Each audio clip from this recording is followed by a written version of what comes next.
Bonjour Jean-Philippe, vous œuvrez dans la cuisine du plus vieux restaurant de Sancerre qui avait été créé en 1882 par nos arrière-arrière-grands-parents. L'origine de cette auberge était d'accueillir les visiteurs qui venaient à Sancerre pour visiter bien sûr ce magnifique piton, déguster les vins. Et à l'époque, c'était accompagné du crottin de Chavignol, de la terrine maison, de l'omelette au jambon de Sancerre et au crottin. Et puis maintenant, vous nous faites des bons plats à partir de produits régionaux, dont notamment bien sûr le crottin que vous revisitez à votre façon.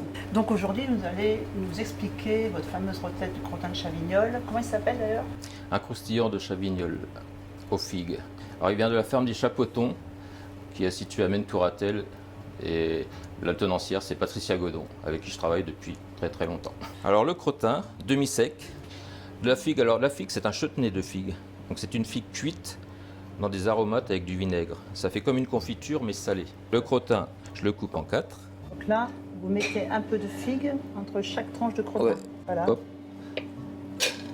Donc tout va s'imprégner du goût. toc, ça va parfumer tout ça. Et ensuite on prend la fameuse feuille de filo. Oh, c'est quelque chose de très fin, de la farine et de l'eau tout simplement.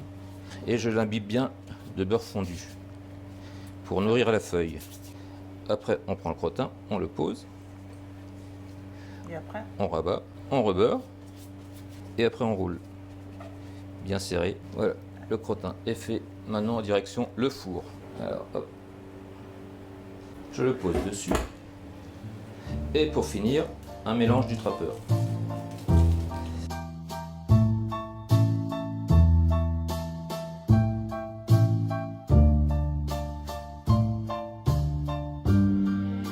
Croustillant de Chavignol au chutney de figue avec pétales de crottin de Chavignol de Sancerre. donc j'ai choisi ce vin, la Vigne du Rocher, puisque Très c'est bien. une parcelle qui est située sur le piton de Sancerre, exposition sud-est. Très bien. Donc c'est un terroir très riche en silex. D'accord. Et ça donne des vins qui sont en général très aromatiques, avec une belle puissance et un beau côté minéral. Là, ce vin exprime tout ce que nous attendions de lui. Un beau fruité, des fruits frais, des fruits à chair blanche, un peu d'agrumes, une belle petite acidité, de la fraîcheur, donc qui devrait bien aller avec cet accompagnement que ce croustillant de crottin avec ces fameuses épices de trappeur. On a toujours l'habitude de dire que le vin doit se marier avec le plat, mais doit danser avec. C'est-à-dire qu'on doit avoir un pas en avant du vin, un pas en avant du plat que l'on déguste. Donc ce confit de paleron à la coriandre est produit avec des légumes de la région, c'est ça? C'est ça, oui. Un maraîcher du coin, à moins de 10 km d'ici, qui s'est installé il n'y a pas très longtemps, à peu près 2 ans. Donc chez lui, tout est bio, le désherbage manuel, pas de produits chimiques pour désherber. On vit au fil des saisons, quoi.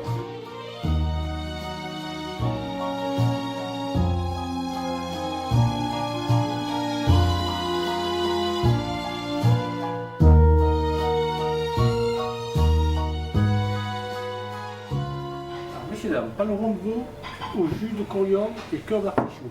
Merci. Et donc j'ai choisi le Sancerre blanc, la Grande Châtelaine 2016, D'accord, ok. ou le Sancerre rouge, le connétable 2016. Puisque avec une viande blanche, en principe un grand vin blanc, Ouais, très bien, comme le ouais. Sancerre blanc, mais il y a toujours des conditionnels pour les vins rouges. Pour le vin rouge, Donc ouais. je me suis dit que le connétable avec serait très bien. Tous ces deux vins-là sont vinifiés, élevés dans nos caves historiques à Sancerre. Très bien. Comme le paleron, lui aussi, il a un petit peu de cuisson et quelques heures de Il cuisson. faut du d'ailleurs. temps, d'accord. Voilà, on s'est dit, une viande bien, on ne peut pas dire élevée, on n'est pas serré, Non. confite d'ailleurs, Confite. et puis avec les vins qui ont un peu d'élevage. 2016, donc des millésimes assez solaires aussi, Mhm. des vendanges un peu plus tardives que l'année dernière. Merci bien.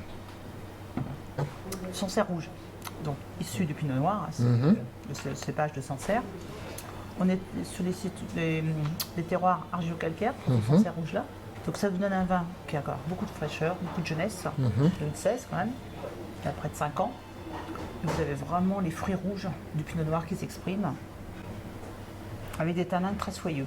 ce que j'adore dans le pinot noir, c'est les fruits rouges et des tanins très fins, élégants et soyeux. Un paradoxe, le Sancerre blanc. Donc pareil, la Grande Châtelaine, qui elle a vinifié, donc elle a fait sa fermentation en barrique. Elle a été élevée ici pendant une année en barrique. D'accord. Et là, vous avez encore tout la minéralité du vin qui ressort. Oh oui, Mais superbe. la fraîcheur, ses fruits, et puis vous avez ce soutien un petit peu vanillé, bien sûr, qui est apporté par le bois. Alors en dessert, nous avons un délice au fromage blanc et aux poires pochées au vin blanc de Sancerre. Le fromage blanc de campagne de préférence.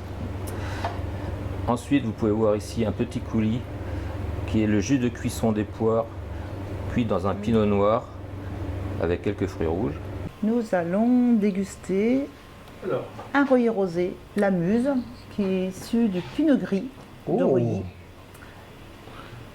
Et c'est une des dernières régions de France où le pinot gris est vinifié en rosé. D'accord. Donc je l'ai choisi aussi pour son aspect fruité.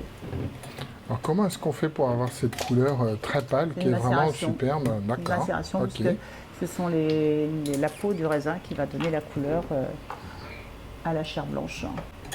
C'est très envie. Donc Reuilly est à l'ouest de Sancerre. Ok. Et on est sur des terroirs plutôt graveleuses, avec des sédiments en fait qui ont été déposés au bord du Cher.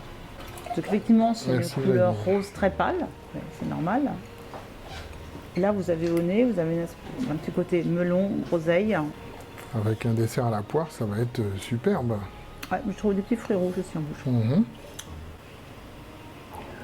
C'est un dessert de saison. Voilà, merci, bon appétit. Bon appétit.